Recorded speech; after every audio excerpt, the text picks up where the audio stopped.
Growing up as a kid in Oklahoma, where I'm from, the Chili Bowl is the biggest race that we have.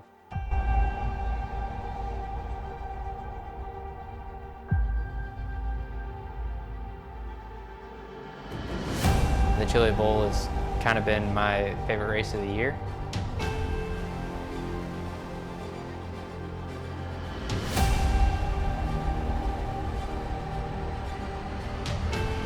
Growing up a dirt racer in Oklahoma, that's kind of the holy grail.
This is the original esport racing game. This is iRacing.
This season marks a new beginning. Witness the raw power, iconic sound, and pure speed from the historic Lotus 79. Experience the competition and glory days of early 80s open-wheel action. Watch as drivers wrestle these ground effects cars into submission.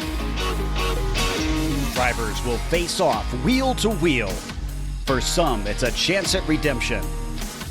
For others, an opportunity to make a statement. All sharing the same goal, to be crowned champion. Who will be victorious tonight? The Lionheart Retro Series presented by Butt Kicker starts now. Just outside of Newton, Iowa, in the middle of sprawling cornfields, is not the first, second, or hell, probably the inside of the top 20 places you'd expect to find a racetrack. But in June of 2005, the Iowa Speedway, motorsports version of the Field of Dreams, opened up and immediately was dubbed the fastest short track on the planet. It has also become a second home to the Lionheart Series for the annual members meetup. Tonight, however, it's a different type of meetup in the Iowa cornfields. Iowa Speedway has become fast, a driver's and fans' favorite track. High banks, high speed, high action, all of those fun adjectives to use to describe the action here that you're going to see at Iowa Speedway. Ryan Otis comes in tonight holding a commanding point lead and setting his sights on his first championship. Who will come out of the cornfields to rival him tonight? We will soon find out in our live flag-to-flag coverage of the Butt Kicker 150 with the Global Sim Racing Channel broadcast on the iRacing Esports Network. Hello, everyone. Welcome to the show. I'm Brian Yazik. Alongside me tonight is Sean Ambrose. I'm Jed Yaman, calling the shots with the cameras from Dougie Beard. This is the Sim Experience Countdown to Green. And this countdown to green, as we said, brought to you by Sim Experience, the team behind the AccuForce Pro V2 direct drive steering systems, by providing unparalleled realism and the most advanced tuning features on the market. The AccuForce provides a significant advantage to any sim racer out there. It can make for an effective training tool for real-world drivers. For more information on the entire Sim Experience ecosystem, including their GS5 seat, Stage Series motion sims, and SimVibe software, visit www.simexperience.com and use promo code SIMXLion for 5% off of your orders. Sean, welcome to the coach here. We're in Iowa, baby. Tell us about this place. Well, first of all, rookie commentator here, Sean Ambrose, here at the Iowa Speedway.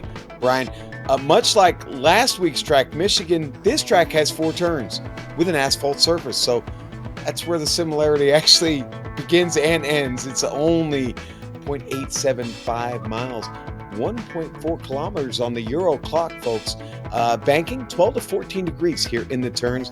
The front stretch, 10 degrees. Back stretch flattens out quite a bit, 4 degrees. Now listen, Iowa Speedway is something of a home for the Lionheart series. You know, every year league members gather at the real-world IndyCar race, and Brian, I think you've been there before. Maybe you can cause a little bit of trouble. To spend a weekend of, well, maybe drinking your favorite beverage or chatting with friends and watching the IndyCars take on this special short track.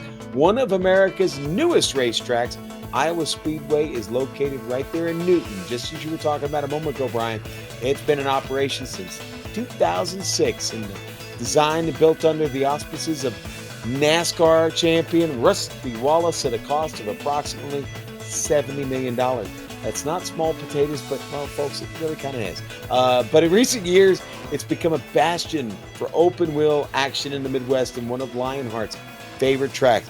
Brian, the best way to take a look at it is on board with the GSRC Lotus 79 here at Iowa.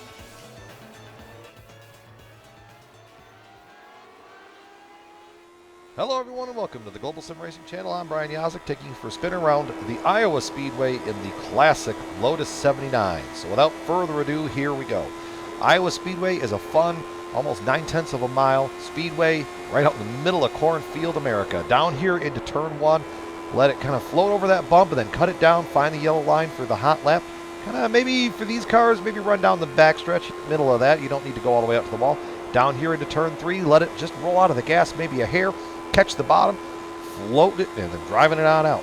Now, as the race progresses and the tires wear out, you might see guys move around this little place. So you might see guys down here into turn 1, stay up here in the second groove. Avoid that bump down there in turn 1 entirely, and then straight off of the corner. And then up here into turn 3, you might see guys all the way up here or anywhere in between the middle, top, or bottom. Off of turn 4, getting a nice straight shot, maybe pick up a draft across the line. That's going to complete our track guide here around the Iowa Speedway. I'm Brian Yazek. Enjoy the show.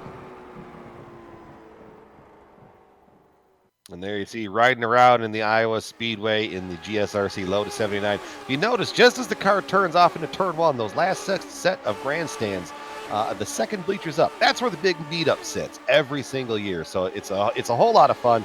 And when we say that this track is in the middle of the cornfield, ladies and gentlemen, I promise you, that is in the middle of a cornfield. From the grandstands, you're surrounded by corn, and even driving down the road, it's corn, corn, corn. Hey, there's a racetrack there, and then more corn and more corn. So, enough of those corny jokes. Let's get to the action here. Let's talk about people that are really up on the cob here in the overall championship. As we talked about, Ryan Otis has a commanding point lead there of 150 markers over new second place to the standings there with Clymer at 492 points. Dustin Wardlow, series veteran in both the Retro and the IndyCar series, back there in third with Paul Jenkins in fourth, Travis Jagerliner fifth, Chris Lanini sixth, Dean Mardi Gras Mall in seventh, and Taft Baldwin in eighth. And you kind of see the back half of the top 10 there. A couple of those guys fallen into more of a part-time as the season has run on here. So now from the overall championship, let's move to the team championship. And this, I'm going to tell you, this is all buttery popcorn out here for Raven Motorsports Black. I mean, you look at that they're pretty much going to clinch here right around the corner, not too far. with a 441-point lead over Raven Motorsports Silver. So, if you're not familiar, the Lionheart series has 3-car team, but the teams can be part of a bigger team. There's probably a better way to describe that, but you kind of see this where you see black, silver, and then over on the IndyCar side, you see the same colors, but the same team name, those sort of things. But when you got Raven Motorsports Black with Ryan Otis, Paulson, and Wardlow, pretty easy to see how they have a commanding points lead there. But Sean, talk us through the rookie of the year, the fresh, the fresh cornlings. Yes, I would love to do that. In fact, speaking of the corn, great emoji, Jed. It's my understanding Joe Hassard has friends out in the corn. He's made some friends out there before. He has. Is that right? Yep. Yeah. Last year they finished a game. They finished a game of cornhole in a torrential downpour with lightning. Someone was allegedly locked in a porta potty. There was all sorts of shenanigans last year. I love porta potty stories. All right, let's look at these rookie standings this year. Look at Clymer. David Clymer, 492 points. Well, why is that important? Well, because Jenkins just dropped that spot. Sits 18 points behind. That's really your battle right now between Clymer and Jenkins. Now, Mardi Gras Mole sits back there with 400 points. Am I still allowed to call him Mardi Gras Mole, by the way? Yeah. Okay, all right. We're still good with that. Mardi Gras, only 92 points behind. Look at that.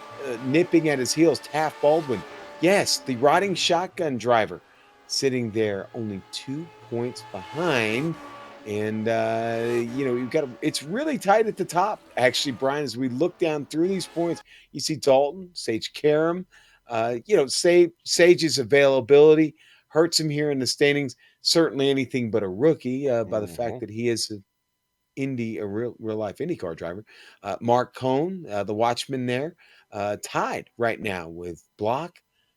Finian Ducana there in ninth. Really, really good battles in the rookie standings. The rookies are really shining here this season in the Lionheart Retro Series, Brian. Well, and a lot of those names that you see out there, they're hardly rookies. They might be rookies new to the series, but especially for a lot of the fans of GSRC and some of the other shows out there, not a lot of these names are very familiar to you. So, I mean, you see on screen Alex Saunders. He was a dominative for us last year. Missed the championship by 1 point, I believe. Been part-time this year, trying to get the schedule to work out. I mean, hey, we all know how life works, but that lean, mean purple machine, strong on the road courses, still learning and yearning to get the oval side down, but he's not a slow cookie out there. He can really get it done. Tonight here, we're going to go 172 laps around this place with a fuel run of about 72 laps. So what they're kind of anticipating is about a 2-stop race, no matter which way you slice it. As you see Ryan Corns on screen there going off into turn 1. And then I really talk about the lead mean purple machine who just went purple on top of the board there. See Travis Jagerliner coming across the line there. Sean, what are you paying attention to out there, buddy? You know what? I'm paying attention to the weather.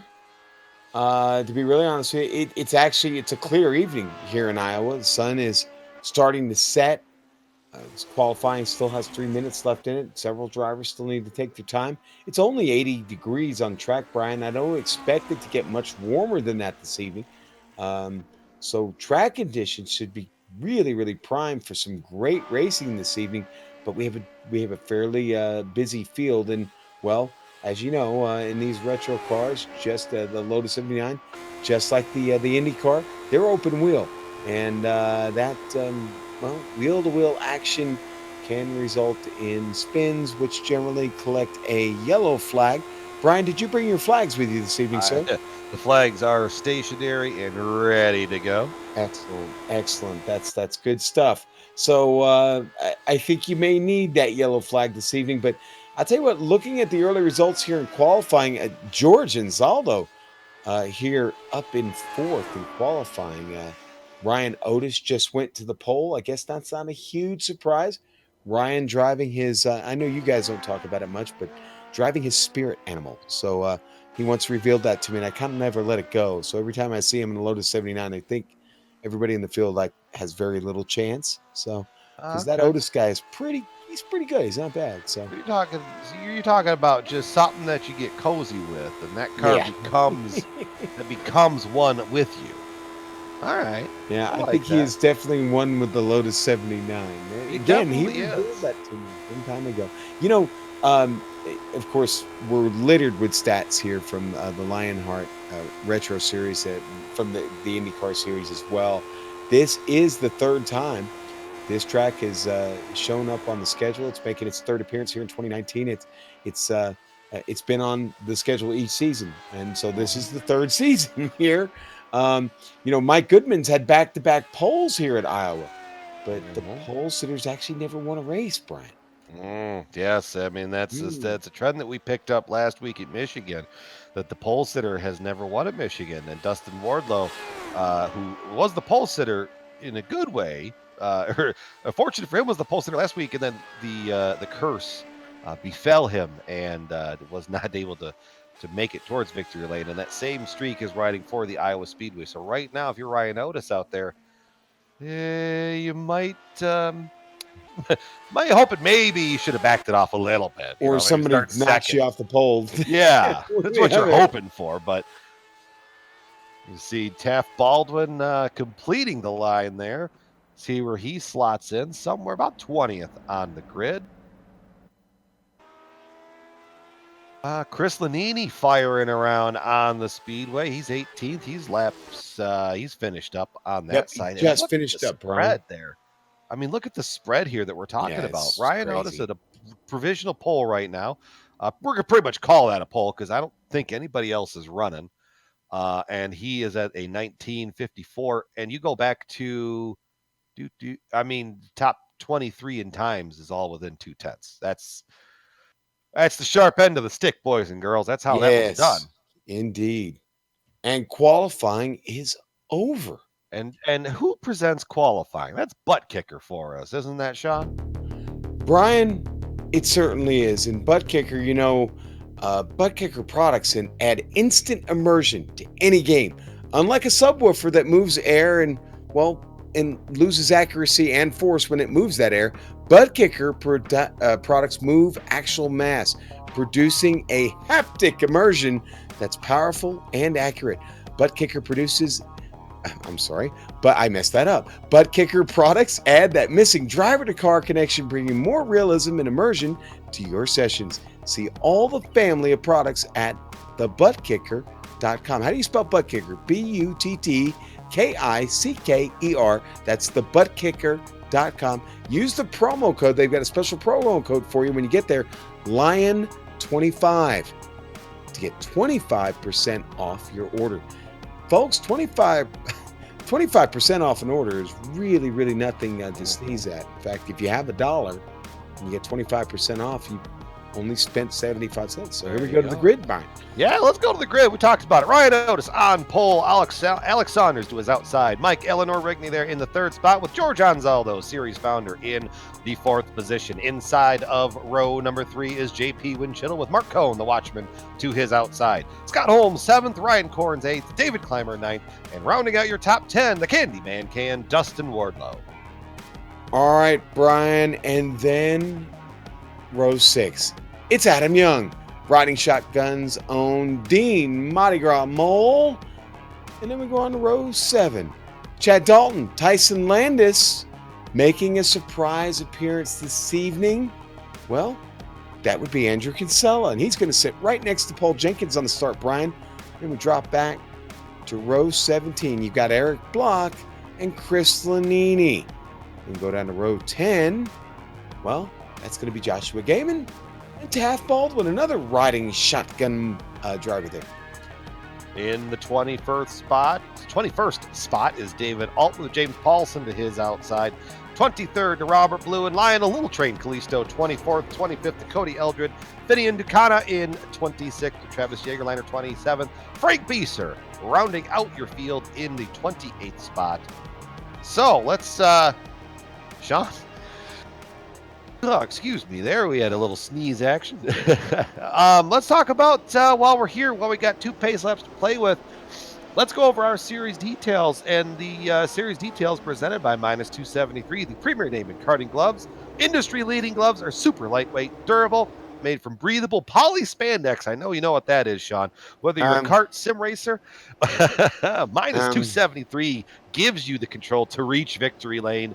For more information on all of minus 273's full line of gloves and apparel, visit them, minus273.biz. And don't forget, we got a promo code LHRS for 25% off of that. Here we are, season 3, round 13 of 18, 2 drops that these guys get. The Lotus 79 car setups are adjusted, fixed from Andrew Kinsella, the setup guru himself.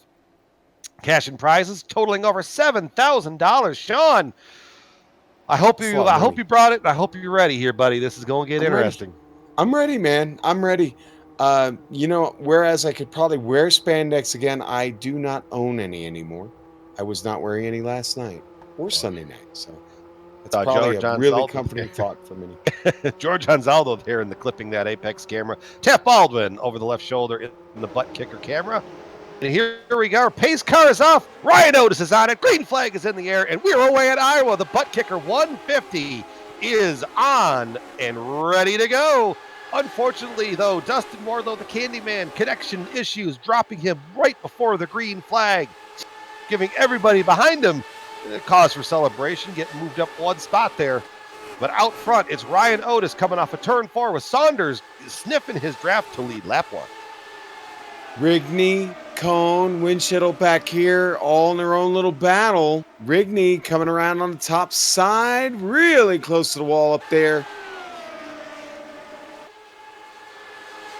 At Iowa, I mean, me personally, I love that top groove up there in turns 3 and 4, and you see Rigney up there just making it work for himself.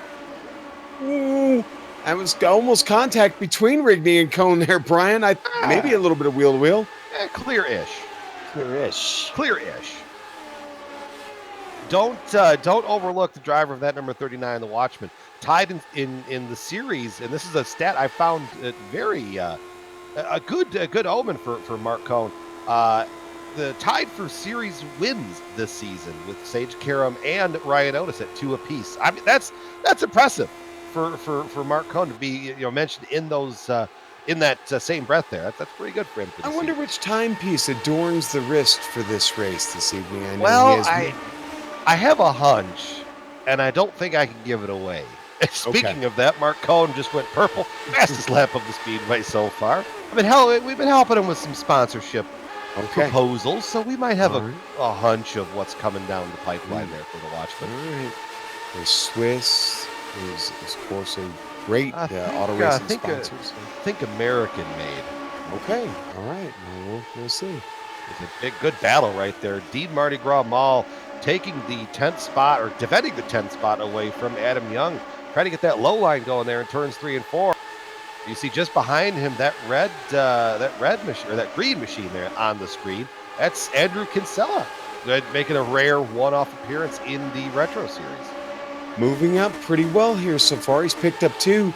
It's Chris Lanini following him that's picked up 4 spots. And Chris maybe using a little bit of the advantage of Kinsella's draft here. Maybe a little, I'm not going to say that word. A little, just a little partnership maybe. Partnership. There you go. I like that. Partnership. It's co-opetition. No. That's what it is. You did it. I did. I like that word. I enjoyed early DW work. And co-opetition was a good one. We might not like each other, but we got to work together right now. Kinsella continuing to move here. Picks up that one from Landis. Now he's locked on to our buddy Adam Young. Adam still throwing sparks from out under the wing in the gearbox. Woo, he's having some connection issues. Yeah. That sorted itself right out. See, just in front of that battle, Ryan Corns trying to get that 9th spot away from Dean. Dean moving up the field just a little bit. I mean, if you could get that high lane working, there you go, looking over the left shoulder there, one of my favorite cameras that we have here on the Global Sim Racing channel. I mean, you get that good look down the road, and you can just kind of see.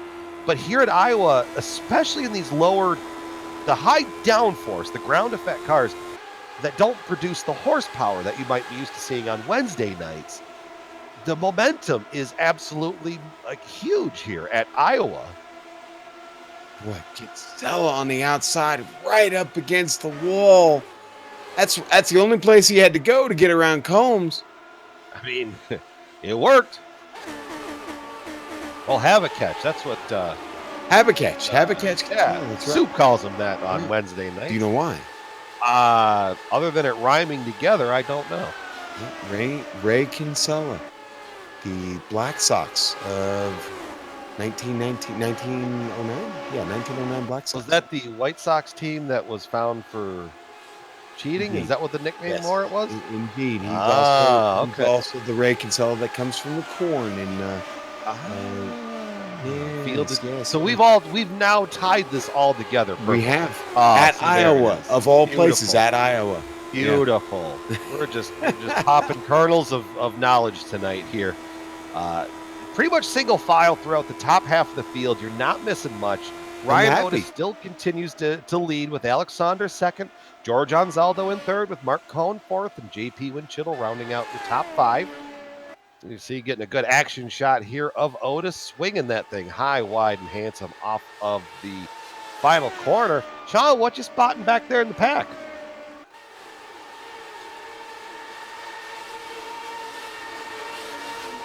Sean back there, he pointed me towards the 20th spot, which is Finian Buchanan. But right behind him is kind of a hornet's nest as you've got Joshua Gaiman, Frank Bieser trying to work his way up, and Robert Bluen kind of a very curious bystander to that, with Cody Eldred kind of leading that charge up there too. That's a pretty good battle back there. Eldred just went through there actually to get that spot, so he's climbed 3 spots here early. I'm impressed though. I mean, we've knocked down 17 laps. Everybody is behaving themselves here in the corn. Well, we got a long way to go. 155 laps of racing out here on the Speedway, just off of I-80. About an hour and a half from the world's largest truck stop off of I-80. A place I stopped both times that I've been out to the Lionheart meetup. Didn't get a chance to go out this most recent year because of a career change for myself. Last year I sat in the truck stop there at the Taco Bell part and shot the bull with some guys from Schmidt Peterson, some of the crew guys. Ah, very nice. Yeah. Do they have beaver nuggets at that truck stop? Brian? You know, Sean, I didn't ask around. Being a Michigan boy from up north, we kind of know when to pick our audiences. And I wasn't about to walk around a truck stop asking for beaver nuggets. Okay, all right. That's probably a good call, brother. Probably a good call. good way to get, maybe put into a dress, that sort of thing. Anyways, speaking of addressing the field, here's George Anzaldo. Look at this camera that we got here. Dougie and Dougie just works magic on these cameras. Look at this. Looking back through the rear spoiler at the Watchman Mark Cohn. Now, the big thing is, Sean, and I know that you can elaborate on this because you are a bit of a setup guru. Talk to us about the ground effects and kind of how that comes into play. Well, I mean, this is a ground. We talk about the Lotus 79. This is the epitome of what they call the ground effect era of racing. And, for a track like this and its size and the banking that we're dealing with, this car really glues itself to the track. I mean, the ground effects on this car just suck that car down all the way to the track surface. Very, very little clearance. This track not super bumpy because it's still so new.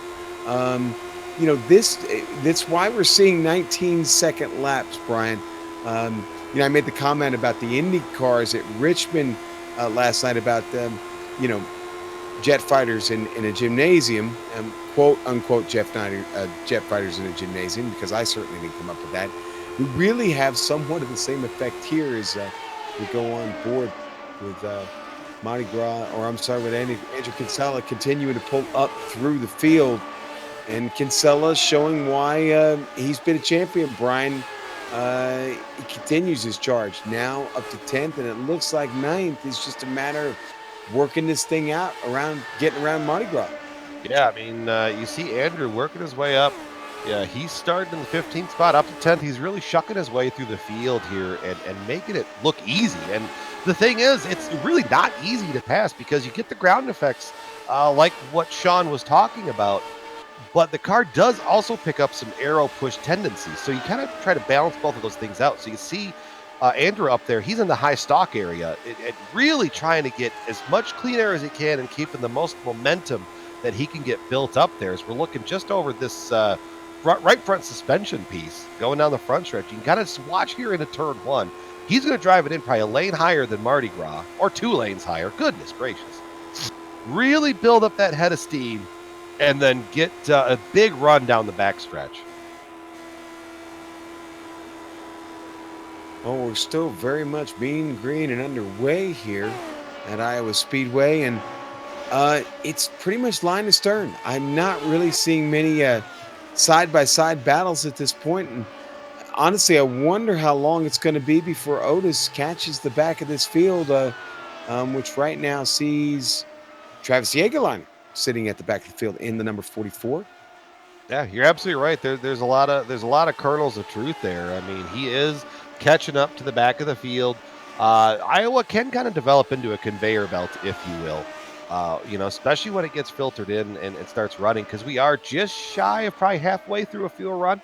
And when you look at Otis out there out front, and he's going to catch Jaegerleiner first, and Bluin and Beeser and some of the guys out back are going to have to get going. Now, for Otis, as he's really going to kind of have to be careful here, kind of like going through a corn maze, and he's going to have to play it by ear too, because you can't put yourself in a bad spot, especially when you are, kind of susceptible to some of the aero games and the aero wash. Well, I mean, we certainly know, we've talked about it, he's leading the championship. Otis also leads the series this season with the most top 5s, 10 of those. Top 10s, he's got 10 of those and has the most laps completed overall, going in tonight with 1,210. Whoa, baby, that's a bunch. 4 digits on that. He's also got the best average starting position with a 3.25, best average finishing position with a 4.92, and he also leads the series with the fewest average incidents with just 1.75 per race, and he's passing Travis Jaegerleiner now for the back of the field. There you go. I mean, Travis just got out of the way. Yeah, that's the best way to do it. Sometimes just get out of the way. And you know what? While we've got a kind of a brief moment in the action, let's take a moment here and go over our driver spotlight, George Anzaldo, and congratulate him on some of his, obviously the success about being in the league and kind of how he's going about things. But here we're going to go and kind of throw a stat line at you here for series founder, all-around good guy, George Anzaldo there. 45 career starts, 2 pole positions, both of those coming this year. No career wins yet.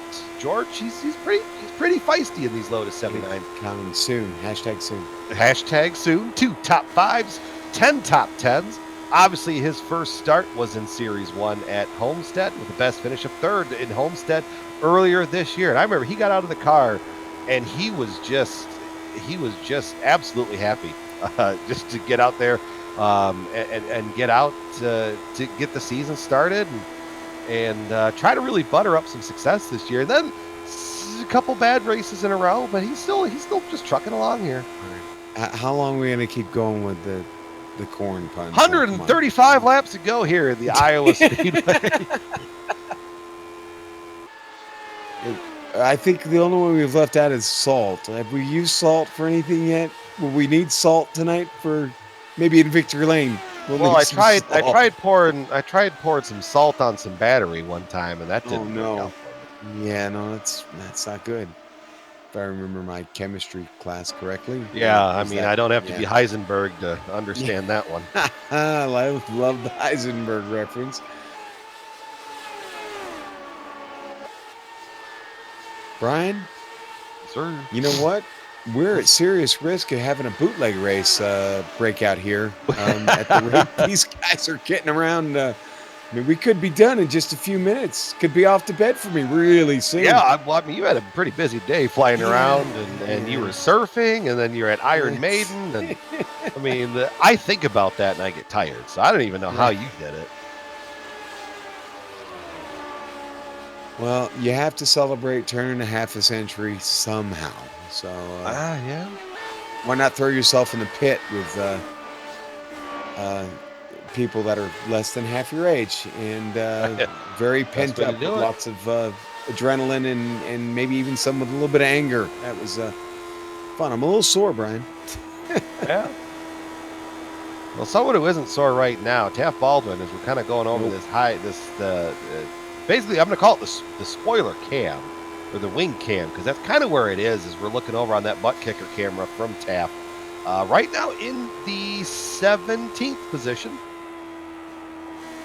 But I think he's kind of suffering from just kind of how Iowa gets. You just kind of get strung out this way. Well, what he's really going to be suffering is in about, 6 seconds.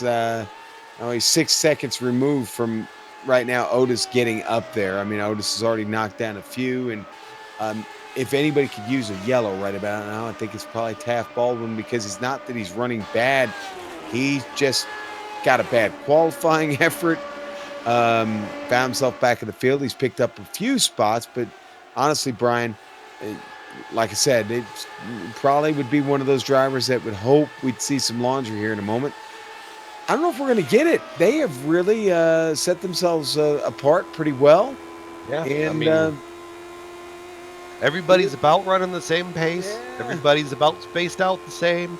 I mean, most deviant in lap time, Ryan Cohn's back there in the 11th spot. He was at a 19:43, but he's about 8 seconds off the lead. So, it's kind of everybody's trading fast laps right now. And I think Otis, as he's coming up on lap cars and he's kind of having to deviate around from what he's doing, he's slowing down.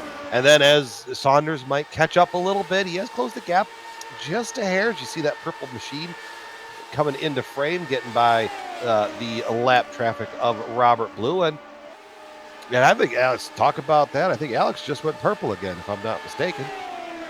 Fastest lap of the night. Nope, he is the fastest lap of that moment. Fastest lap actually was Corns, as I was talking about that. So everybody's just kind of trading barbs. It's kind of like a heavyweight fight, Sean. It really is. A lot of sparring, little jabs back and forth. But I think by the end of it, they're just going to get to a knockdown slug out here, a slugfest. Yeah.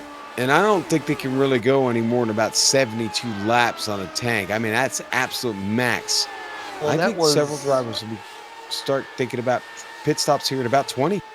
Yeah, I mean, if that was the outer edge of it. And the other thing, too, something that I think we talk about on every oval, this car on low fuel and hot tires, I'm going to say, air quotation, worn tires, it really produces some interesting results. And a lot of the experienced drivers kind of know how to manage that. So towards the end of the run is where you can see things start getting really shook up. As guys either just get ready to get on the pit road and coming off of pit road and trying to kind of manage that gap. But I'm talking about managing a gap. If you're Otis, you're looking at that relative, and you're looking at that rearview mirror, and that purple machine is getting a little bit bigger lap by lap.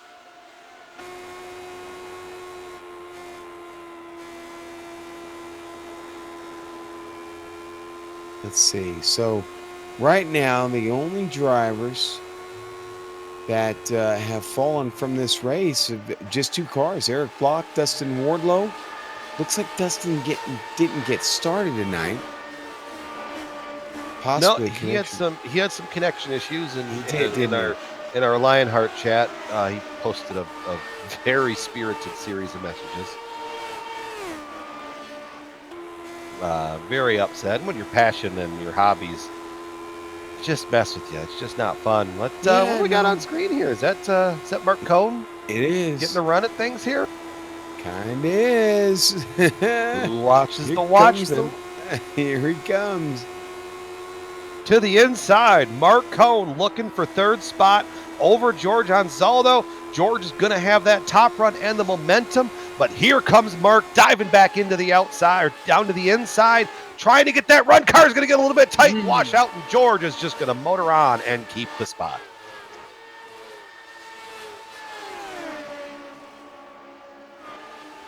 Kinsella, we talked about him shucking his way through the field up to the 8th position now, and running lap times pretty equivalent lap by lap to the leaders. So keep an eye on Andrew Havakech Kinsella there in that 41 machine.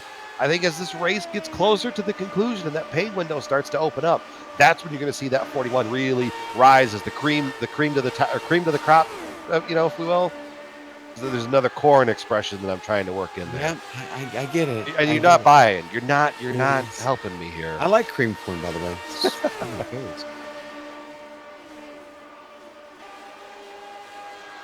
I like a good old-fashioned sweet corn. Yes. Yeah, some of that, some And barbecue it's ribs. not only grown in Iowa, by the way. Long Island, a great producer of Long Island, New York, a great producer of sweet corn. There's a up here in the northern Michigan land. There's a town, Sheboygan, Michigan. Spelled with a Sheboygan. CH, and I know it's got a sister over there in Wisconsin, SH. Yes. But CH, Sheboygan, Michigan, known for its sweet corn in the northern Michigan area. So now that's all the corn facts that we've got for you tonight. By the way, keeping a track on that battle back up front, Mark Cohn almost had the spot coming off of turn 2, and he just didn't quite get it clear. Now he should be clear. Come on up. There you go. Mark Cohn up to the 3rd spot. I know he's probably looking if you get some set of spotlights there for Midwest Simulation. That'd be a big help coming off the corners there. Oh, George gets a little washout there. Yeah, this is starting to get a little crazy here. I know Soup has spidey senses, so do I. And, well, thankfully they've kind of separated from each other now because I thought for a moment it was getting a little tenuous there. But what a run Cohn's having. He's been very patient, pulled off that pass on Georgia. It took a few laps to get it done, but it was clean. And he seems to be really locked in this evening. Podium not far away if he can just hang on to it here, get through that first pit stop clean. Oh, that's true. And Mark Cohn won a practice race here that the Retro Series had. So if you're not familiar with the Lionheart Series, each series, the IndyCar Series and the Retro Series, the week leading up to the race, they have a practice race than the 2 nights previously. So that way, guys, you get a chance to get out there and race. And it's just different than just showing up and practicing hot lapping and not knowing how the car runs. And these are the night before, so the penultimate night is full distance. So that way you really get an effect of how things go. I mean, now have a catch. He was running in Richmond last night. Decided to come out here to Iowa and try and show these boys just how it's done. Look at him working over the back of Holmes here, I believe. But we're talking about practice, right? We are talking about practice. I tell you, it all ties together. Practice. Yeah. Okay. Practice. I think the butt kicker 150 is living up to to its moniker. This has been a bit of a butt kicker, man. They're just really kicking the tar out of Iowa Speedway right now, if I'm being honest. Yeah, I mean, and there is a bump right here. Let's go on there and have a catch. See, the bump is kind of at the very bottom there in 1 and 2. And if you ride that the wrong way, that's probably why you're seeing the groove gravitate up towards the wall in 1 and 2, and then also up here in 3 and 4. There's a lot of bumps along the bottom of the track, and where I think that comes in is where the tunnel to the infield is. Yeah, it's about right there, I think. Having ridden on the tractor that they take you, I'm not making that up.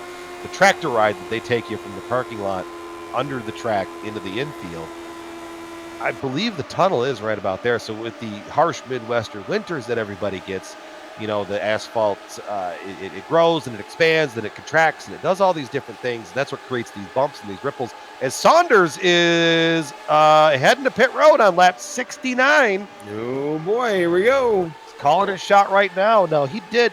I think he scared the cone over at the end of pit road. He was not near it, but it fell over. Or is that just a glitch? Here they come. Here they come, Brian. Even time. Yeah, no wonder coming in. I was wondering why I hadn't heard anything, and I realized I had race chatter muted. Now, what you won't see here is that those tires leave the ground. You're going to see Alex Saunders take a full tank of fuel and just head on down. And all these guys that are on pit road right now, Otis and Cole and everybody, pretty much. None of them, the front tires will not come up off the ground. The Otis stopping in his box. There you see Kinsella. Oh, someone having some issues on pit road on the entrance, and I think it was Scott Holmes. Let me take a look. I'm checking out Holmes now. Just got away from him. Here comes the battle for the lead. Otis trying to get up to speed, and here comes Saunders with a full head of steam. coming off the front stretch. Otis to defend the inside. Here comes Saunders fighting back to the outside. Side by side off a turn 2.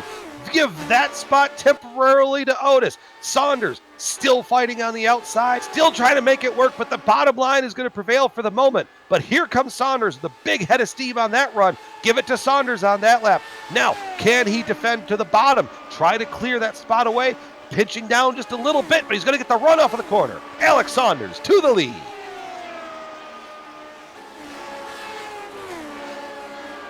Brian, I got to tell you, that comb spin down going onto the pit lane, Yeah. that almost took out a bunch of cars. I mean, half was a dozen big. cars had to get around him. That Do we was. got a replay on that? I don't know if we do, but I'm just bringing it up because it was, and he eventually pitted in. So he got onto the pit lane really, really slow. But I'm going to be honest, something happened to the car when he nosed it in there. Wasn't able to continue. He had to take the tow back to the stall. Oh, probably some front end damage is what I would suspect. So here we go. Off Amjad, just the master of this. Getting down here, and he's going to try to get it woed down, but the car is just going to escape from him. Right here. Nope. Lap before. I think it was the lap before. Was it Holmes or was it? I think it was Ryan Combs, indeed. Right. Yeah. All right, well, never mind. Yeah, he get it. tried to get That's it all wound right. down, Trust get on the me. pit road, and then the car just kind of did a very lazy loop on him. But then there was a whole bunch of cars trying to get to pit road, so he had to sit there and wait, and he did it very nice and just waited his turn. Well, Saunders is in the lead now, but choo-choo, here comes Ryan Otis. That really should reserve that for Lionel, but Ryan is closing quickly here. Yeah, And something that we missed, Andrew Kinsella is a lap down. I think he had a speeding penalty. he did. On pit road He entry. did. He picked one up, buddy. Cost him a whole lap. Yeah, and now he's going to try and fight back. Now, it's not impossible if he can get up there and maybe get around him. I don't expect Saunders or Otis to give him much room because the old adage in racing is you don't let the guy by that can beat you. Is it unusual? I mean, it's not unusual to be loved by anyone. You were teeing me up, and you knew I was going to take I was, and you missed the delivery just a little bit on that. I'm a little disappointed, Brian. We're going to have to work on that. Yeah, just a skosh. Well, I know it wasn't an amazing delivery. Get it, Maze? Corn Maze. The battle for the 7th spot. Yeah, we haven't talked about these too much, but boy, they've got a good one going here after the pit stop cycling. Windshield getting Contact! Caution is out. Put it out. Down the back stretch. JP Winchittle and Mike Rigney coming together off of turn 2. I honestly think that started with a little bit of the dreaded net code. I don't think there was contact. It ended up in contact, but yeah, it definitely ended that way. Yeah, I think there was a little bit of space there. I really do. Should we explain netcode for our IASN viewers who maybe have no idea what we're talking about? I would say it's worth the explanation. All right, here we go. Netcode is a blanket term for anything that somehow relates to networking in online games. Netcode is a term most commonly used by gamers when discussing synchronization issues. Oh, wow, I screwed that one up. Synchronization issues between clients and servers. There you go. That's the short wiki version. That works for us. It was, a fraction of netcode. It really was. It doesn't, well, it never takes much, does it? But it's kind of like a shame that happens coming right out of the pit stop, especially for a guy like Kinsella, who really had no time to make any of that up. That happens a couple laps later. Kinsella's going to get caught back around the field and probably get going. Now he's kind of stuck where he's at and he's having to work his way around the hard way. Just this is a night here at the Iowa Speedway. Let's you know what? Let's take a break here on the iRacing Esports Network. Be right back here to the Butt Kicker 150 to get you all caught up. We'll be right back.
The Sim Pit is an entertainment channel dedicated to the world of simulated motorsports. The Sim Pit is a leader in providing the sim racing community with news, reviews, interviews, DIY pieces, and instructional videos to make sim racing a better experience for all. Check us out at thesimpit.com or go to YouTube and just search for The Sim Pit.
Welcome back to the Butt Kicker 150, nestled here at the Iowa Speedway, Newton, Iowa. As you see from the high overhead chopper there, this track is in the middle of a cornfield, but enough with all of that. We're getting ready to fire this thing away and get the kernels popping here. Pace car is away. Saunders is in control of the field, and he is going to get onto the loud pedal. Green flag back into the air. We're back underway here. Now, Kinsella is going to be kind of the, he's not going to make a whole lot of friends here. Not looking to make any quick, anyways. Well, Otis already on the charge. Look at that. Already steps down to the inside. He wants this thing bad. He wants it back. I mean, when you're out front and you're in control of it, it's such a great feeling, especially at these short ovals. Trying to get what he can, but Kinsella's just got that machine wound up on the outside lane. Saunders is just loving it, looking in his mirror going, okay, bye, guys. Battle for the 7th spot. We're looking back at it. It is Chris Lanini who has the 7th spot. And Adam Young is trying to take it away. Adam Forever Young, getting that run off the top side, getting the spot. Move Adam Young up there to the 7th spot. And the battle just in front of, not a battle, just in front of him. That was Lionel Kalisto with Frank Beeser. The lap traffic in there. Lionel, what's that? P3 up on the screen. The battling there with Cone and Otis. Otis getting stuck in the wake of Kinsella has allowed Mark Cone to get caught right up to him. Side by side down the front stretch. Look at this battle here. Cone's going to get him cleared into one. Is he going to swoop? That was, and they're going to try and do it back. Slide job! Slide job! Oh, cross it over! Wow. Woo! This is some great battling. And this is for the second spot. We're only on lap 92. Cone getting the good run there, getting it back, giving some room back to Otis. But now Cone looking to power away, coming off of turn 4. Here comes Otis, sniffing the draft, coming back and down into turn 1. He's going to stay up to the outside, try and ride that high line. Cone's going to stick to the bottom, coming off of turn 2, give that position to the 39.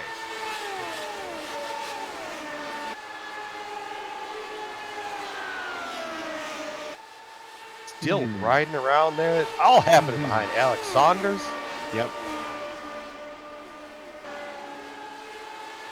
As I was going to say, look back there in the 6th spot. That's Lionel Little Train Callisto. Did not take the qualifying time. Started 24th, and he's knocking on the door to a top 5. Another good effort by another riding shotgun motorsports driver. Take it down to the inside. There you see that bump that I was kind of talking about. At the very bottom where like I said, where that tunnel is to the infield, that bump will really upset the car. So sometimes the best way you got around it is try to maneuver and hit that bump as lightly as possible while trying to get it as straight as possible. It's kind of a fun balance. Now you see he's going back down to the inside, hits that bump, going to try and clear himself up, doesn't quite have the momentum. Here comes Clymer back running to the outside to defend the spot back into turn 3. Ooh, almost getting the fence off of turn 4. That's going to open up the door again for Callisto getting the run. Battles all over this speedway. Really, really are. Lanini locked in one back there with Paul Jenkins at the moment. Lanini he's the silent assassin of the field because you barely will say his name throughout 3/4 of the race. And when it comes down to pay window time, Lanini will be hunting around the top 10.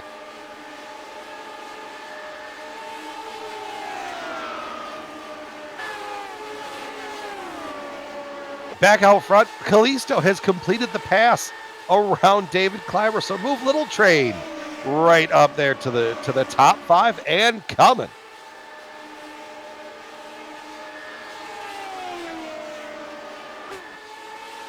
You know, Brian, we talked about Dustin Morneau, the Candyman, having trouble. He made a small mistake at Michigan that kept him out of contention for the win last week, and he really needed this one tonight. He really did. He needed to regroup and put that mistake behind him, and then he has something happen like a connection issue. I'm sure that led to, maybe his frustration that he shared with you all. But I'm just gutted for the guy, man. Hope he can somehow get this sorted out and regroup again and recover before this season's over, because we've only got 6 races to go after, or 5 to go after we get out of tonight. Yeah, and the other thing too, he had just kind of a rough night at Richmond last night in the IndyCar as well. So just trying to, bounce between the series and try and find some luck in it. It's just eluding him kind of everywhere he's going. Now, if we will, let's point the camera, if you will, Director Amjad, back up towards the front. A situation is developing, and it's going to develop here pretty sooner versus later. Mark Cohn is running some really fast lap times. I mean, you're talking about a tenth faster than Alex Saunders. You see the guy right there in ahead of him in that green car? That's the lap down car of Andrew Kinsella. Andrew Kinsella is also running very fast lap times, about on par with the leader. So Saunders is all of a sudden going to have 2 cars he's going to have to deal with here very fast. The decision he's going to have to make is, who do you fight and who do you try to let go? I think the obvious answer is you fight Cohen and let Andrew go. But now if Andrew gets a caution, I think it's late enough in the race now that I don't think he can make up, 18 spots. I don't think he's going to make up 17 spots to hurt you. Yeah, that is a tall order to fill indeed. And you see, looking over the shoulder of Mark Cohn, watching up ahead. Yeah, I mean, I think if you're Saunders and if Kinsella gets a run on you, I think you got to let it go because that's not your battle. He's not going to beat you. I think by the end of this, if it was 100 laps to go, yeah, maybe fight it a little bit. But we're getting to 65 to go this time by. And let's face it, he's not your battle in points either, right? I mean, why? I think Why this is spend maybe time racing a Andrew's guy that you just don't need to race? Yeah, I think it's maybe his second start of the year, if I'm not mistaken. Yeah. So he's not here for points. He's here for trophies. Well, I think he's here so he won't get fined, Brian. Working on a Skittles sponsorship, I heard, too.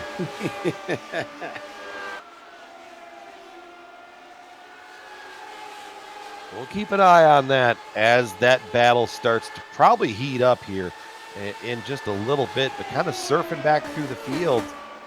I'm not seeing too many other battles. There's a lot of single file. I mean, finding something back at about the 12th spot. That's Tyson Landis and James Paulson. I was looking at it the wrong way. I was looking 12th to 11th. Yeah, that's a tightly knit group there. You throw a blanket over them, Brian.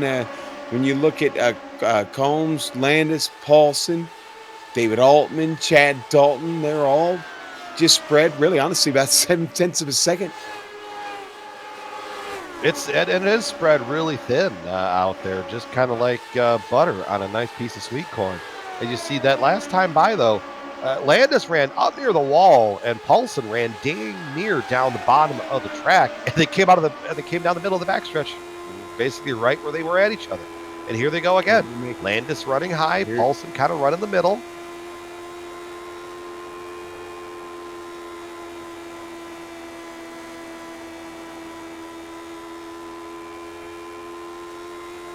Kind of paying attention, looking around. The battle for the lead isn't heating up just yet, but it's gonna get interesting in a little bit because now, just like before, Saunders has caught some other traffic.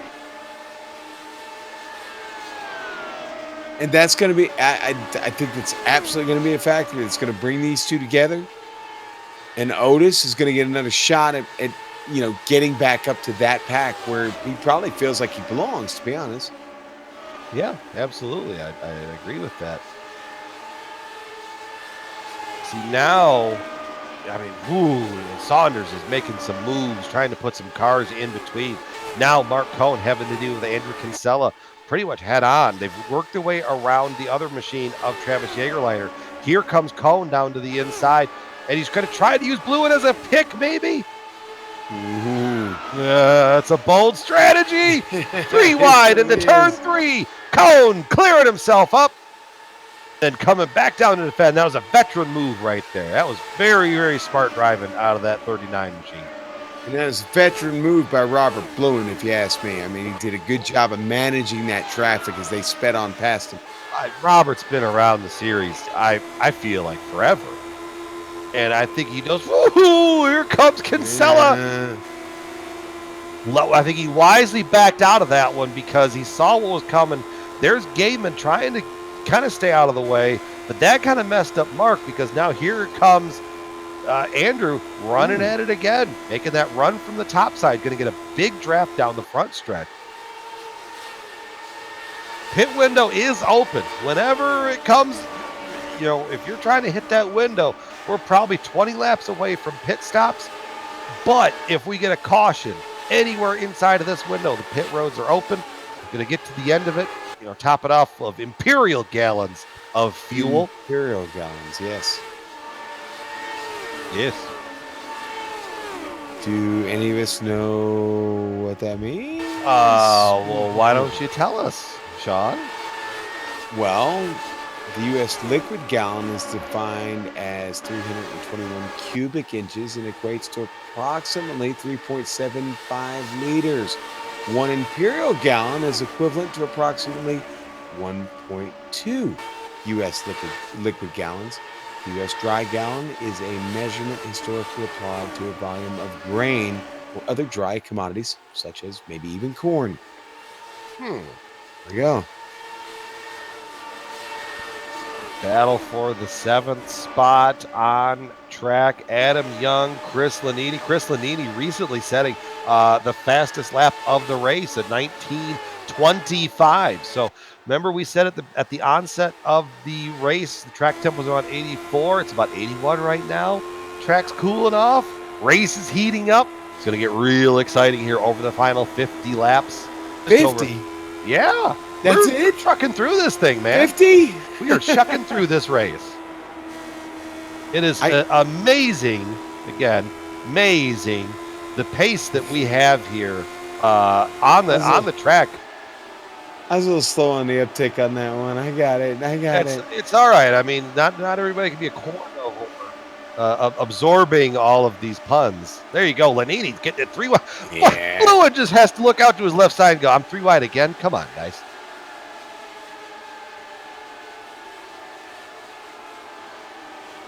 Nini just fighting back on the outside or inside. Sorry, there's Adam Young and Forever. I don't think he likes the nickname Forever Young, but I'm going to keep sticking with it. Hey, listen, I know Adam likes the High Line. Loved it at Michigan. Absolutely loved it up there. And honestly, he's been up there most of the night here at Iowa. So I'm wondering if there was much change to the well, there wasn't because it's a fixed setup series. I'm sorry, I'll shut up. It's all right. It was music. Your voice is still music to my ears. Oh, thank you. Get it? Ears of corn. Yeah. Just keep going, man. Keep going. I just keep shucking. So looking over the left shoulder there, clipping that apex camera. George Anzaldo, a very quiet, stealthy 4th spot, pretty much right where he started. The spotlight driver of the race tonight. And I know usually sometimes that is a commentator's curse times 2 to be the spotlight driver, but it's working out so far so good for series founder George Anzaldo. We're in trouble if it doesn't. I will just leave it at that. So yeah, we might that might just stop doing that. That whole program George might go away. Yeah, George may decide, you know what, we just don't need that element anymore. Yeah. Adam Young, power move right in front of him around David Clymer. Getting the 6th spot away. Move Adam Young up there. Pretty good move. Got a good run, sent it down to the bottom, and just drove the car pretty much from the bottom up to the top.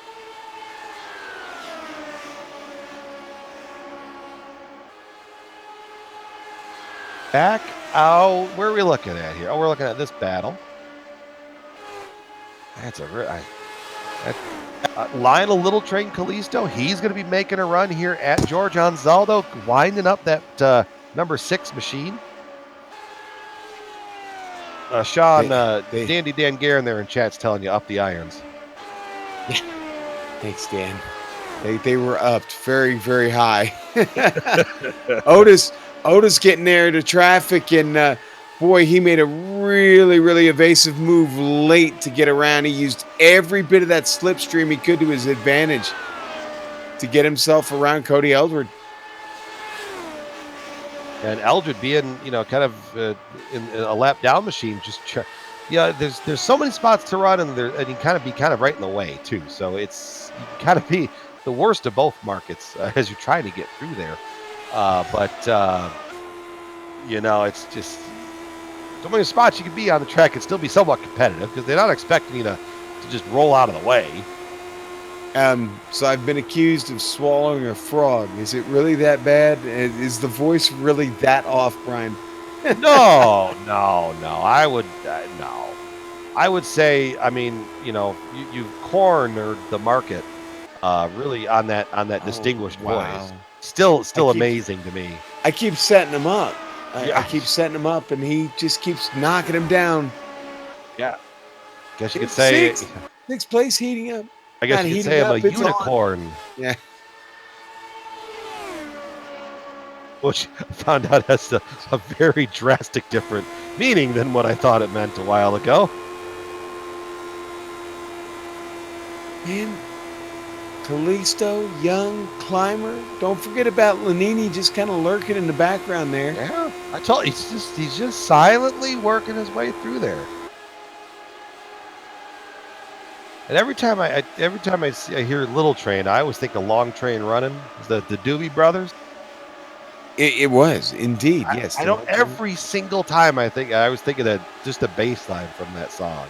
Adam Young getting passed here by David Clymer. I think Adam's going to let him have it that time. Yeah, he's getting it back to Clymer, trying to climb back up through the ranks there and get the spot back that Adam Young, pretty much with the same method, got laps before. And now Adam getting a big push off of the corner, which is setting him up to be, which is from him, the lap, and Chris Lanini just stalk him down the front stretch. And then here we come off a turn 2. Lanini to the inside, try and go to the very bottom. He going to clear himself up? Clear-ish? No, not quite enough. You know, pit stops are looming. We're getting in the window with only 32 laps to go, too. Who's the first one to blink? I think that's going to be the big question. Who's the first one that's going to cast their dice and say, "Okay, this is the move I'm making. This is it." Lap traffic is all over the place here.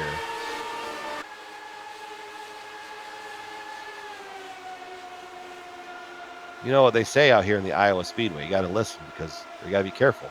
The walls have ears. Here comes Saunders making his move to pit road. He's got Ryan Cohrens in front of him. Cohn's going to get it slowed down. Here's Saunders at the line where he needs to be. Now, is Mark going to try and go out there and run a couple speed laps? All clear. Is he clear of traffic?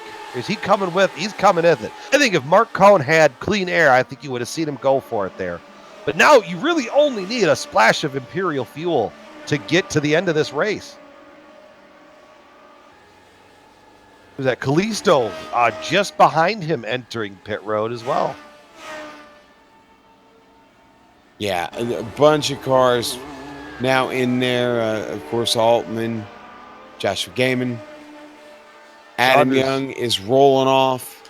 5.5 second pit stop for Alex Saunders. Let's keep that in mind as we pay attention to some of the other leaders in their pit stop. Otis is in. Leads all those cars coming down. Mark Cohn is rolling. We're going to have a good battle coming here off of turn 2. Oh, not quite. Saunders get the big advantage coming off of the corner there.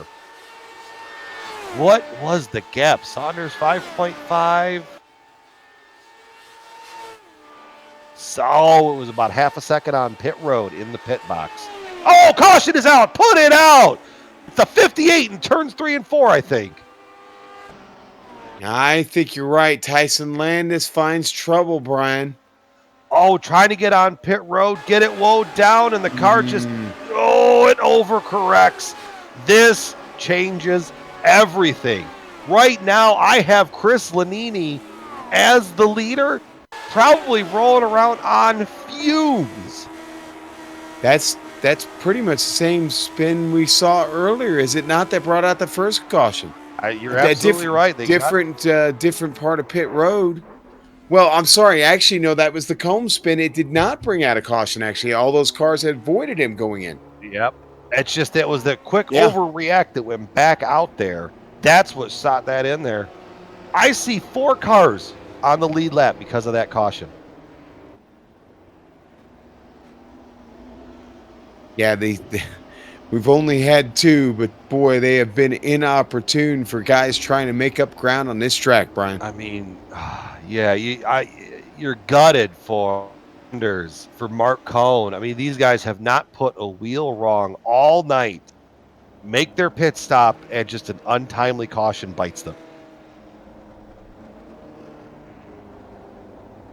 Well, untimely as it may be, it levels the playing field up front for a lot of guys.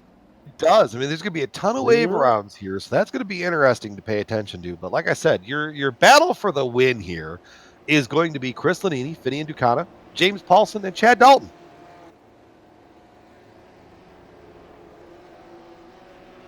Luck be a lady tonight. That's a saying, a song, something like that? That's song, sir. That's a song. Yeah, I got my puns tied in the right way. You know, speaking of songs and famous quotes, I got to utter the line last night. It was really weird, but Oh boy. of all the gin joints in the world, she walked into mine. So, um, and it fit. It actually, for once in my life, it fit. So that's all a story I'm really going to tell. But yeah. Anyway, I don't know why I brought that up. Hey, it's a great filler there. That was a good story. It was Any truth to the weird. rumor that your astrological sign is a Capricorn? No, no, there's no truth to that at all. I'm a Oh, Virgo, so oh, yes. all right. Not sure what all that means. But by I think it nature was of my birthday being in September, I am a Virgo. I think it was a Chris Rock song way back in like the late '90s or something like that, where he goes through all the signs. He says, Aquarius, you're gonna die. Capricorn, you're gonna die twice. Like it just goes through all of those. I don't think I could say the name of the song, but if you type in Chris Rock Champagne Room, I think you'll find what I'm looking for. Hey, you know what? While we're vamping, Yeah. I'm going to take this opportunity to remind everybody that this is the Butt Kicker 150, and Hmm. that Butt Kicker products add an instant immersion to any game. Absolutely right. Unlike a subwoofer that moves air and loses accuracy in force, Butt Kicker products move actual mass, producing a haptic immersion. That's powerful and accurate, Brian. Butt Kicker produces, I did it again. Butt Kicker products add that missing driver to car connection, bringing more realism and immersion to your sessions. See all the family of products at thebuttkicker.com. You can find them on social media too, Brian. They're on Twitter, they're on Facebook, Hmm. they're even on Hmm. Instagram, they're on the IG. Get on the Oh, IG, folks. If you're not on the IG, you're missing out. there's a lot going on in that IG. Yeah, use the promo code Lion25 and that will get you 25% off. I talked about this earlier in the race, folks. That's a significant amount of money. I wish I had gotten 25% off in my recent little getaway. Yeah. I'd be a happier man today. But no, you need to check out the Butt Kicker because really, everyone should have one of these strapped to their chair, to their sim rig. However, you're racing, if you don't have one attached, you're really, if you don't have one or two, maybe three or four attached, you're selling yourself short and you're losing out on the immersion factor of this platform, iRacing. And a great partner to have in the broadcast and in the league. Guys do really great work. It's fun to see and fun to get to see guys that they win the products and they get all excited and they get them strapped in. They really feel that extra sense of immersion. It's really is awesome. Getting the extended caution because we had, by my count, about 15 or so wave around cars. So race control extending the caution for one lap to get everybody kind of caught back up and happy. I'm seeing, so we talked about the top four, Chris Lanini, Fanine Ducana, Chad Dalton, James Paulson. Sleeper to that, if he can kind of get clear of the two lap cars, George Anzaldo is in fifth. Now he's waved back around. David Clymer in sixth. Alex Saunders seventh. A couple other lap cars. Mark Cohn there in eighth. There's a lot going on here. So a couple different things that we could see. Chris, if he's out front, he's going to want to find the fast lane, the top gear, and get the hell away from the front of this field because the more gap he can build in, the harder it's going to be for some of those guys to run him down. So it's going to be a very, very interesting 20-lap run here to the conclusion.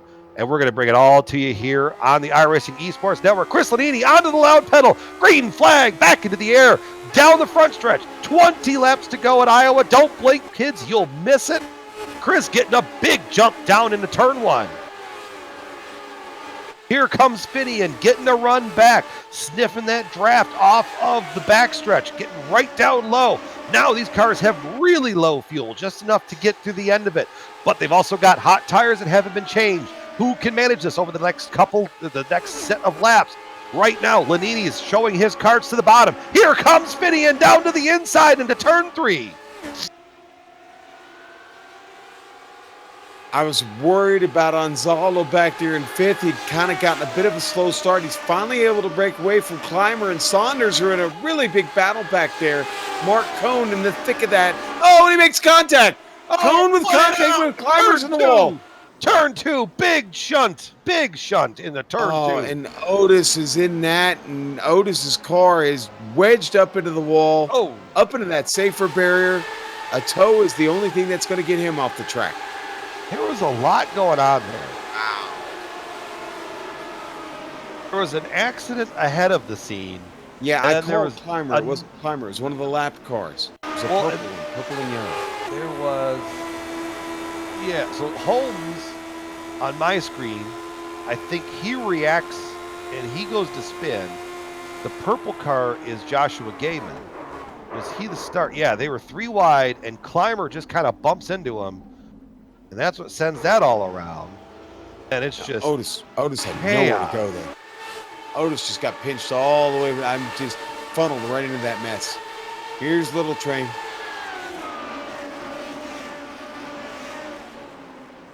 All right, hang on. Wow. I want an onboard of Andrew Kinsella, and I want somebody to clip this and send it to the iRacing Top 10. Watch this. I'm not going to spoil it for you. Just watch.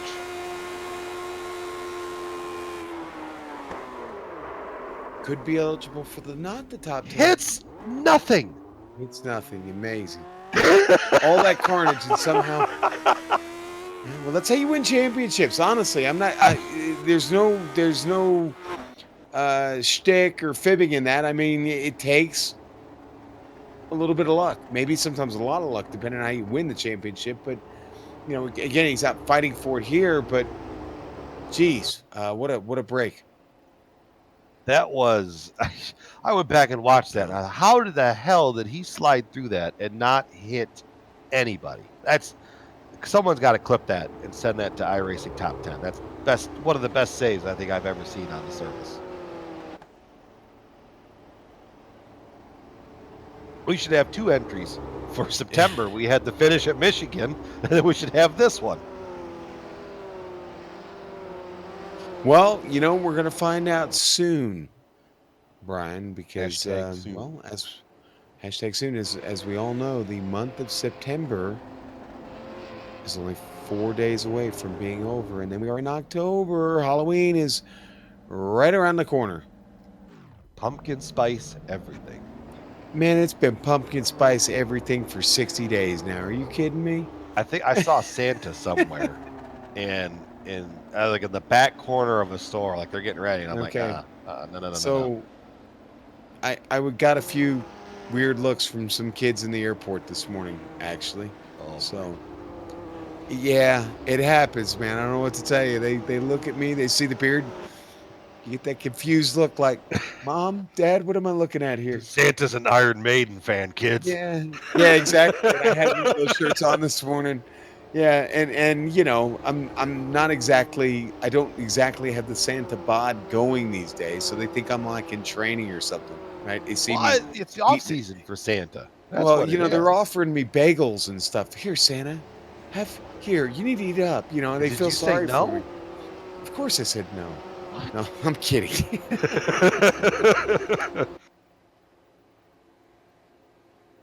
I was going to say, you offer me free food. That's a good way to kidnap me.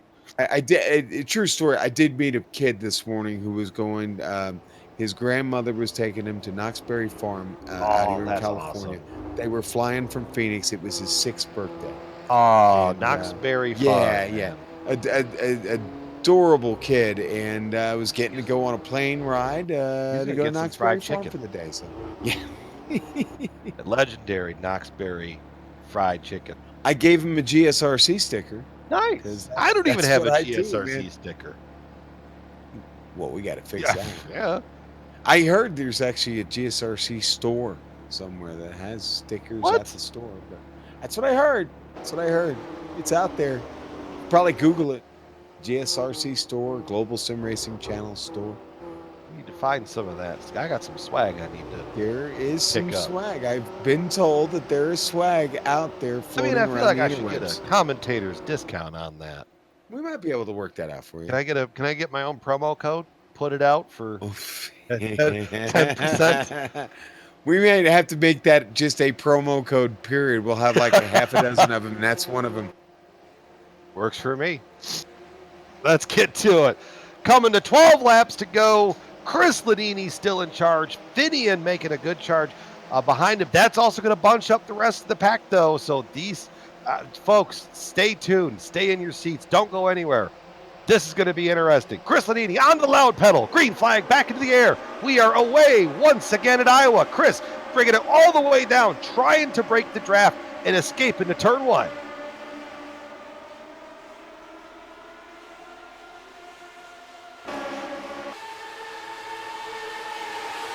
Still getting that run through the bottom of 3 and 4. Chris Ladini trying to maintain. I think now he's going to go into the defense. Oh, a big wreck in the back on the front stretch. Saunders put it out. Oh, man. And that wasn't. Oh, and George Gonzalo gets in that, flipping through the infield. That was not all Saunders, unfortunately. I think he got a little help, Brian. Yeah. Got a lot of help. Yeah. And it was just tight off of the corner, some tight racing. And it just, unfortunately, there's a yellow car that got tagged and all that, and they went straight to the infield. David Altman, unfortunately. We got to be careful here because we don't use the green-white checker here in the Lionheart Retro Series. So, well, we're gonna get restarted. Oh yeah, we're gonna get restarted. Restarted. In the Lionheart series, under 10 laps to go, any lap down cars in the top 10 are gonna get waved to the back. Right, that's going to happen. That is. So that's going to move our top 10. All right, this is going to be the top 10 after this. And why I'm chuckling to myself is the name that's going to be in 8th spot. So we're going to have Chris Ladini in the lead, Finian in 2nd, Chad Dalton 3rd, James Paulson 4th, David Clymer 5th, Mark Cohn 6th, Paul Jenkins 7th, Andrew Have-a-Catch Kinsella P8. A lap down to drifting turn 1 to the 8th spot, all in 66 laps. And one of the biggest disappointments of that caution right there, poor George Gonzalo gets caught up in that and just destroyed what had been a great race he was having, holding on to the top basically 6 all night. Yeah. He was just kind of trucking it through and doing what he needed to do. If I remember correctly, traditionally he's been really good here too, so this is going to be huge disappointment for him.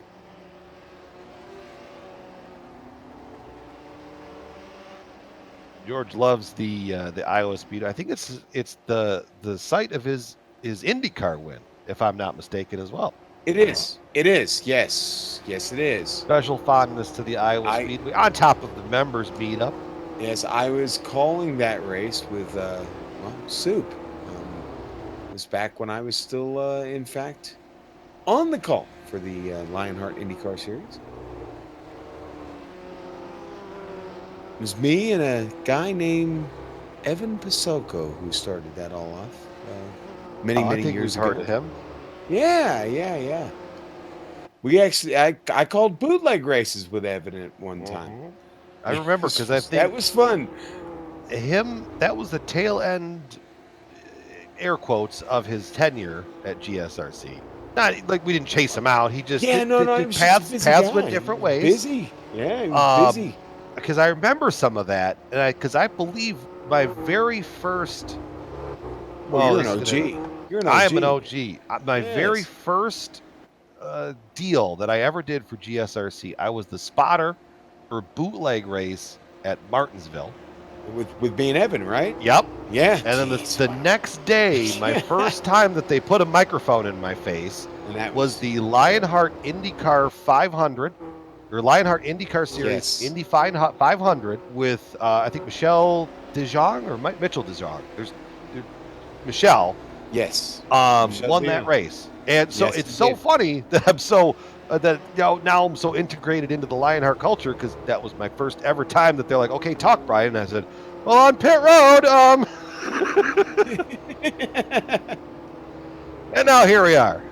Still kind of don't know much more than that first time, but we're getting there. Oh no, you're one of the salty old vets here on the. Well, you're definitely old, but you're one of the salty old vets here on the. And the gray in my beard would definitely give the salt look. We're going to talk about gray in the beard, man. I have to keep mine honed down a little bit for work. I did have I called my midlife crisis beard before I changed jobs. I remember that beard. Yeah, that was impressive there, but not as impressive as yours. Bearding is fun. Okay, remember that. Bearding is fun. Everybody's got to do it once, I feel. Yes, or more than once. All right, Sean. Oh, this is all yours. I don't even want any of this. Pay window is open. We're going to be taking the restart with 5 laps to go. That number is important for several reasons. Obviously, 5 laps to go. We know we're getting down to the end of it. But when it comes down, once we take this green flag, the next flag is going to end it. Caution laps at Iowa are usually at least 4 laps. So if we come around, we get the green with 5, and the caution immediately comes out, that's going to be 4 laps to the end of it, and that's going to end it. 5 laps to go, though, and these cars at Iowa still got a long way here, so just long enough. Think of it like in the NFL when there's a minute on the clock, but both teams have 2 timeouts. Pace car is away. Field is under the control of Chris Lanini. Onto the loud pedal. Green flag back into the air. Lanini weaving up and down, trying to break the draft and get himself some clearance into turn 1. That time by going to get a little bit away. Finian getting a good run off of turn 2, trying to sniff the draft. He's only going to be able to go a couple different spots here with the field. I mean, he could try to get that run. He passed Chris right before the other caution. Now Chris taking the very defensive line into turn 1. That's going to let him push up into turn 2. Finian has a bit of a wash in turn 2 as well. Down into turn 3 this time. Coming to 3 to go. I'm nervous. I'd be nervous too. Out front, it is Finian, Ducana, and Chris Lanini. These 2 are going to be the ones that decide the battle. Oh, and Finian getting a big push up. Chris defending the bottom. I think Chris has played his dice. He knows where his car is strong. He knows where that 94 car pushes up. 2 laps around Iowa left to go. Here's Chris Lanini trying to maintain that lead, building that gap. Finian doing what he can, weaving back and forth. Down into turn 3, taking a high arc, trying to sniff the draft. Is it going to work? White flag. One more time around Iowa. Chris Lanini sticking to the bottom, sticking to his defensive line. Here comes Finian trying to make a run. He's going to wash out just a little bit, tucking back in, trying to get the draft. Back up to the top side. Lanini on the bottom. Finian up top. Finian's going to wash out. Chris Lanini off of turn 4 is going to win the butt kicker 150 at Iowa Speedway. What a win. And the boys over at SimTV are going to be happy with that run by Finian. That's a great night for him, man. Brian, 26th. You started 26th. 26th. Yeah, I don't care if he qualified. I don't care if he qualified or not. I'm not as hardcore about that as some others are. Yeah, that's a great drive, man. Great drive for Finian. Also a New Yorker. I can't fault him for that. No, that's a good thing to be. Chris Lanini, he's got the victory. He's got the checkered flag. He's going to do some burnouts here on the front stretch. We're going to get ourselves caught up, get the post race show started. Chris Lanini, once again, your winner here at Iowa. We'll be right back.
The Sim Pit is an entertainment channel dedicated to the world of simulated motorsports.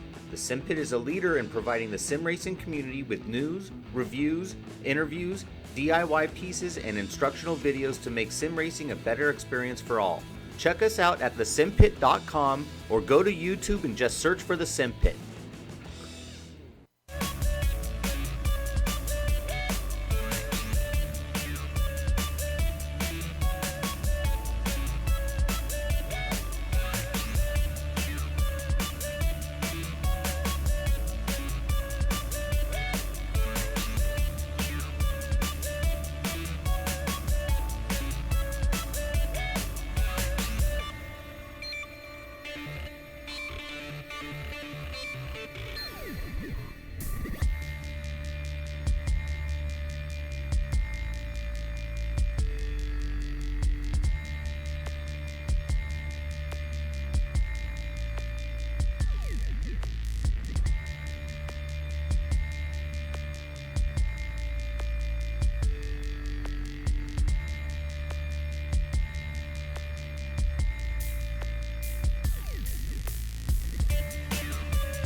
Well, we've seen a fantastic race at the Iowa Speedway. The Butt Kicker 150 conclusion. Chris Lanini getting the victory for the Lionheart faithful. That's a good victory. That's one of the good guys you like seeing winning.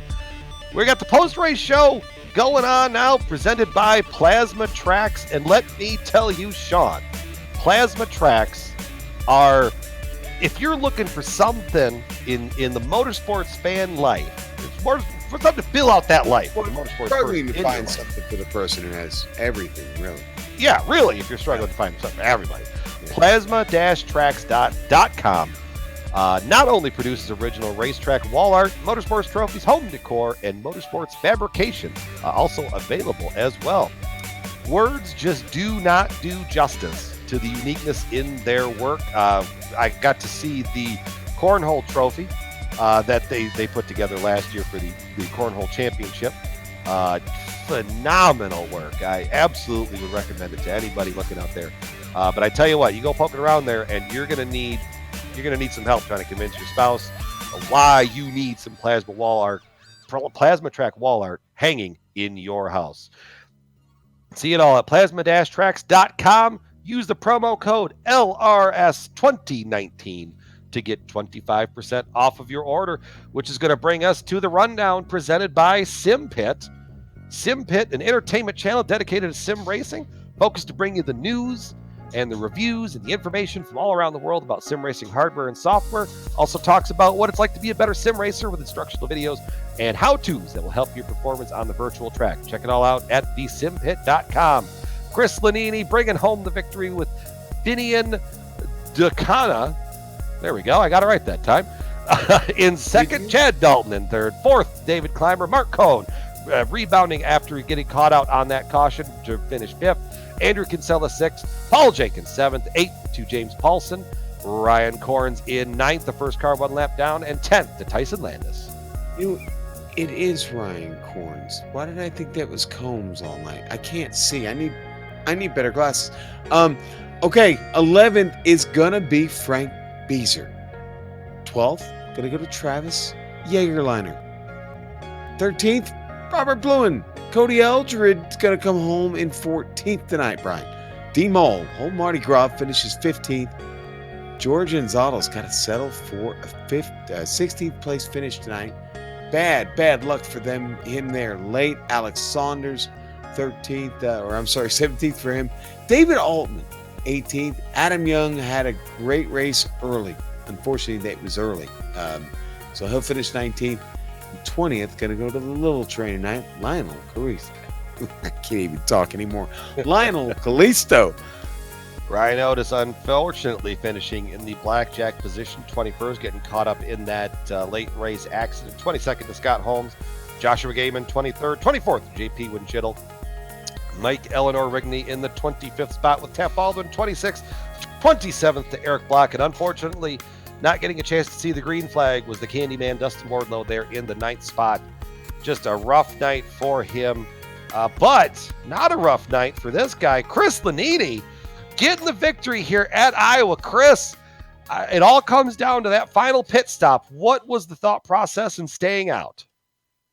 Well, I had a couple laps left on my fuel, but it was getting twitchy, really twitchy. So decided after the guy in front of me pit, I think it was Adam Young, that I would duck down to pit lane. But as I did, as I was on the flat part, the caution came out. So I just pulled back up and clutched it until I could get back around to pit under yellow. And I didn't even realize I was in the lead until a couple laps later. Hey, that kind of works out the best way that way. So how tight was it? I mean, were you clutching, rolling, like trying to get every ounce of it, or did you have a little bit to get back? I wasn't running out. I probably could have made it another lap under caution, but that would have been pushed. Well, I mean, that's that brings them a victory here at Iowa. I mean, that's big for all of us guys in the Lionheart series. We know how special Iowa is to everybody in the league. So how does it feel to kind of plant your flag here at Iowa, saying that you're one of the winners? It's really cool. I wasn't expecting to even be interviewed tonight, and I won, so that's incredible. It's kind of funny because my best finish in IndyCar was here at Iowa when I finished second. But man, this is my first retro win. It's amazing. Chris, was I commentating when you got that? I don't know. It was the one George won with all the cautions. I'm not sure if that was. Yeah, that I was in fact commentating. Okay, you need to commentate more on my race. Should. Oh yeah, you probably. I was making a connection there, Brian. I saw where we were going. That works. Yeah, that works. I mean it's just the strategy worked out. I mean, it's not like you come out of nowhere and stole it. I mentioned earlier in the race that you were kind of like a stealthy assassin, just kind of working your way up through the field. I mean, that's just your style. I mean, how does that develop over the course of time for you? I just try and stay smooth and consistent. I don't push my luck too much, but it just seems like I sort of either start in the back or something happens and I end up in the back, and I just work my way up methodically. It's just sort of been the way I've always raced.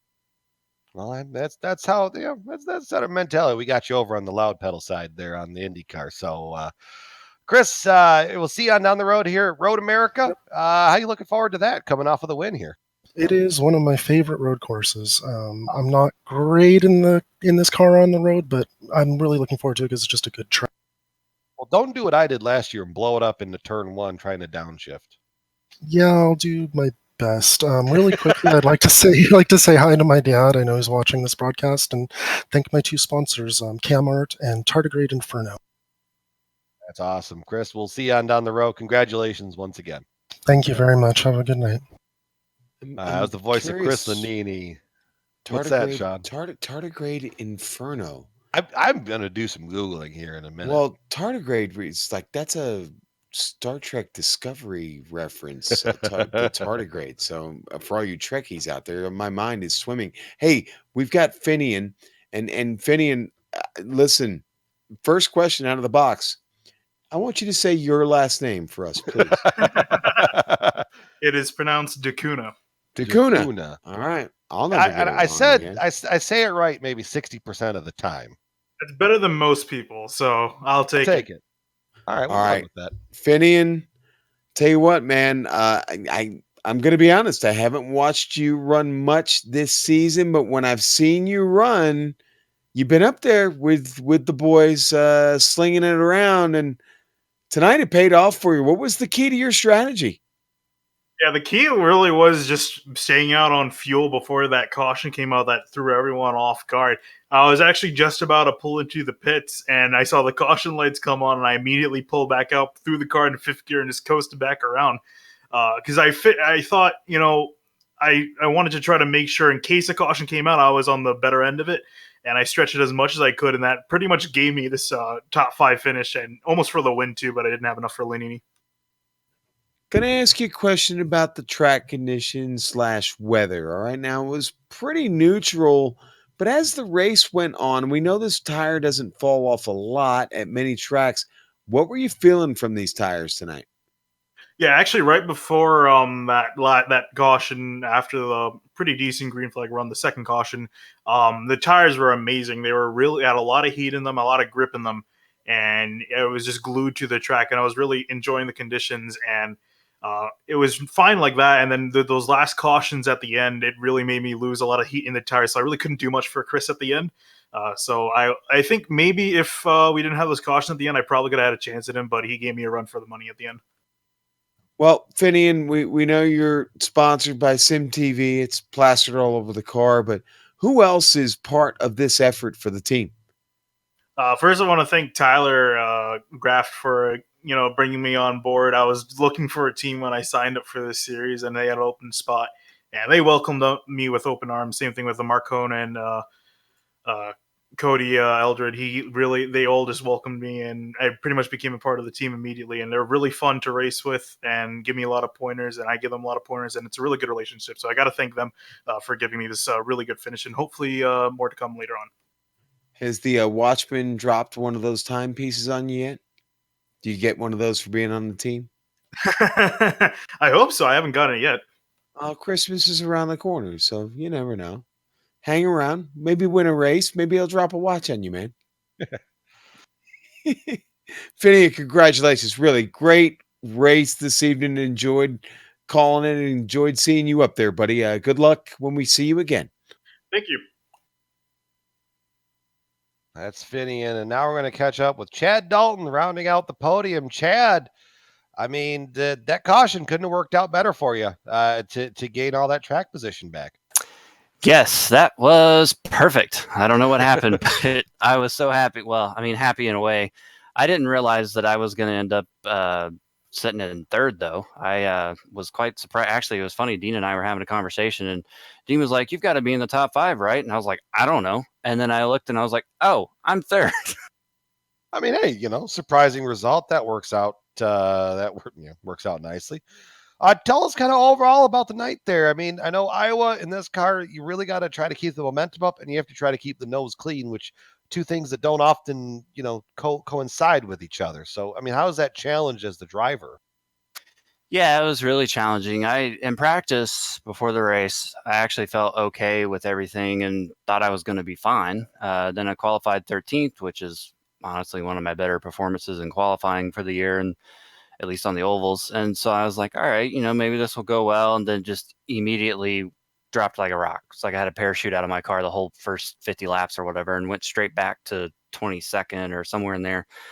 And it was hard to try and figure it out. And Dean, my teammate, was having a good run. He was up in the top 10 there for a while. And he actually randomly mentioned that he switched to 5th gear instead of using 4th gear. So I tried it. And from there on, I started doing a lot better. I don't know if that really made a difference or not, but at least in my mind it did. So I was way more smooth, way faster, a lot more consistent, and was able to start gaining some spots. And then with the cautions and everything, obviously that helped me gain a lot of spots. So it was actually fun to drive there at the end. I was actually enjoying it, unlike the beginning. No, hey, it's at the end of the race is where it pays out for you. And rounding out the podium is never a bad way to be, especially here. So any final shout outs you want to give to people before we send you on your way? Yeah, just to our team, iRacing Today Motorsports, all the guys back at the shop, having fun, enjoying the Lionheart series the last couple of weeks here for me. And then, of course, Dean with all the help that he and we bounce ideas off each other every week in this series. So it's been helpful to have him, and hopefully I've been helpful for him. So, yeah. And thanks to all the guys at Lionheart for putting on the series, and you guys for broadcast. Sounds good. We will catch you on down the road, Chad. All right. Thanks, guys. Sean, time to go to the house, bud. But Boy, that was a heck of a show we got here tonight in the cornfields in Iowa. Really was, man. I'm so glad I got to fill in on this one. It was a great race. First of all, I love short track racing. We all know at this point I grew up at the short track. So, that was a good night at the short track. Great to see Lanini win. He came with the brick and mortar at this place. So, Yeah. Always cool to see one of the old vets get a win here, and kind of a convenient coincidence that I was on the call last time he did real good here. So, anyway, I'm not taking any credit. I'm just saying. No, you're just But saying. and of course, any chance to work with you? Are you kidding me? That's it's like Burns and Allen, right? Yeah, Maybe not that good, but I- yeah, no, it's pretty in good. there. So I appreciate the flat the flat the kind words. I'll stop yes, the trying to kind use my words. big Well, boy words, and I'll use my yeah. 35-cent Yeah, words. yeah. No, but seriously, man, just a blast tonight getting to call Lionheart and do it here at a place that is so near and dear to the series. The pleasure was all mine. All right, well, let's shut it down and head on down the road. Big sponsor shout out to Butt Kicker once again for sponsoring the series, the race. Go out there and really look at their products. We got promo codes for everything. And really check them out. I mean, Butt Kicker, really good products. I mean, that you talk about that instant immersion. We've talked about it several times. Even if you're sitting, you don't have to be in a fancy sim rig. You could be on a desk chair, that's got a wheel that's attached to a desk, and you can still feel that immersion. So that's Lion 25 at the Butt Kickers website, thebuttkicker.com. Big shout out to the series organizer, George Anzaldo, for dealing with that and all each and every single lap of the season. There's everybody on there, and I'm pretty sure we got them on the series, or that helps us kind of go around the bend every single one of those websites. Also, thanks to the software and the hardware that we use for our broadcast that you're seeing on your screen right now. Additional thanks to June Lalonde, who provides our wonderful music. See the screen for how to get a hold of her, to get in touch with her to get more of that work, and here's some of those other tracks that she's got laying down. Thanks to the team today, my old buddy Sean, Amjad, Dougie. If you'd like to find out more about GSRC, you can find it at globalsimracingchannel.com, along with archived races and upcoming broadcasts. We're also on Twitter at GSR Channel and Facebook at facebook.com/Global Sim Racing Channel. Next race for the Retro Series, the Sam Maxwell Customs Grand Prix of Road America, October 3rd. Mark that down in the calendar. We got other races on the calendar as well that you see on screen. So until next time, kids, may your right foot stay planted and your connection stay stable. Thank you very much for watching. Good night, everyone.